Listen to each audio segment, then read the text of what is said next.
আমাদের দেশে যেহেতু খোলা জায়গার অভাব, এবং এই যে তুমি বললে যে আগে যেমন একটা বল নিয়ে বাচ্চারা চলে গেল বাইরে খেলতে, বা বাস্কেটবল খেলছে, সকার খেলছে, বা যে কোনো কিছুই খেলার জন্য একটা পর্যাপ্ত জায়গা ছিল।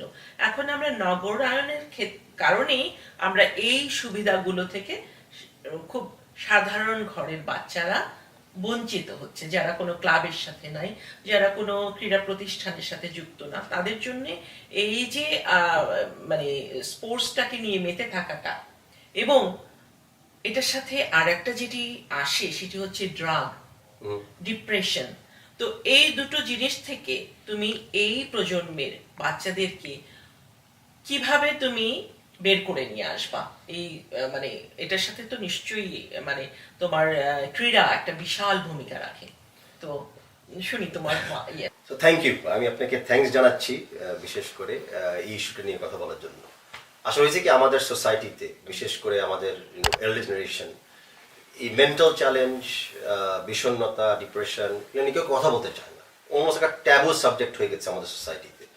তো যখন সোসাইটি অ্যাকনলেজ করে না এরকম একটা সমস্যা আছে, তো তাদের ছেলে মেয়ে বা নাতি নাতিরা কিভাবে ডাক্তারের বা সামাজিক কোনো সহযোগিতা পাবে? তো সেই ইস্যুটা নিয়ে আপনাকে আমি থ্যাঙ্কস জানাচ্ছি। এরকম একটা ইস্যু নিয়ে আমরা কথা বলতে পারছি অনলাইনে, প্লাস আপনার দর্শকদের সামনে। এবং এবং তরুণ প্রজন্ম যারা আছে, এমনকি তোমার মানে যারা প্রাপ্তবয়স্ক না, তারাও এটা নিয়ে ভুগছে।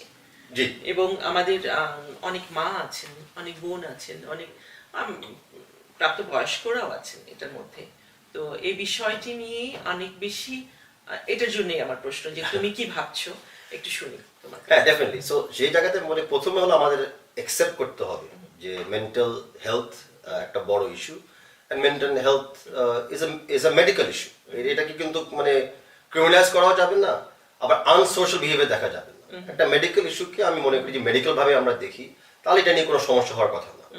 আমাদের বাংলাদেশের অনেক কাউন্সিলার্স আছে, সাইকোলজিস্ট আছে, তাদেরকে আমরা মূল্যায়ন করি না। অনেক সময় তাদেরকে ডাক্তার হিসেবে গণ্য করতে আমরা অস্বীকার করি। তো সেই জায়গাতে যেরকম আমাদের একটা সোশ্যাল পরিবর্তন লাগবে, বাট মেইন কাজটা হলো কি, আমাদের এই মানে মেডিকেলের বাইরে আমাদের সমাজ এবং আমাদের মানে পরিবেশকে একটু উন্নয়ন করতে হবে। যে কারণে অ্যাকচুয়ালি আপনি জিজ্ঞেস করতে পারেন যে আমি মে ইলেকশনের জন্য কেন বারে বারে দাঁড়াচ্ছি।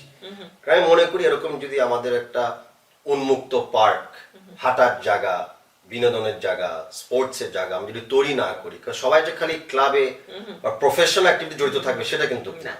একদম নবীন থেকে প্রবীণ পর্যন্ত সবাই উচিত উন্মুক্ত ভাবে কোনো খোলা জায়গায় যায় একটু এক্সারসাইজ করা, মেন্টালি একটু বেটার থাকা, রাগ হলো ঢাক হলো কোথাও যায় একটু মাথাকে ঠান্ডা করা। তো সেই জায়গাগুলো থেকে যেরকম আমাদের মানে এই ডেভেলপমেন্টকে একটু সীমিত করে পার্ক ডেভেলপমেন্ট বা রোড ডেভেলপমেন্ট ঠিক করতে হবে, সেরকম ভাবে কিন্তু আমাদের স্কুল লেভেলেও কিন্তু অনেক কাউন্সিলরদেরকে অন্তর্ভুক্ত করতে হবে। আপনি দেখেন যে স্কুল লেভেলেও কিন্তু কোনো খেলাধুলা হয় না। স্কুলে আজকাল নাম কিন্তু করলো ফিজিক্যাল এডুকেশন, যে ক্লাসটা নেয়, কিন্তু টিচারদেরকে জিজ্ঞেস করেন যে এই ক্লাসটা কি, বলবে গেমস ক্লাস, খালি মানে কিছু গেমস খেলায়। বাট আমাদের আসলে ফিজিক্যাল এডুকেশনের ব্যাপারে রাইট চলে যেতে হবে।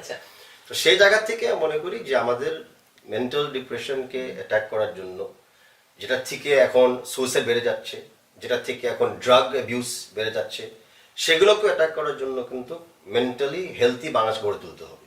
সেটার জন্য আমাদের যেরকম এনভায়রনমেন্টকে ঠিক করতে হবে, সমাজকে একটু মানে সবাইকে অন্তর্ভুক্ত করে চলতে হবে।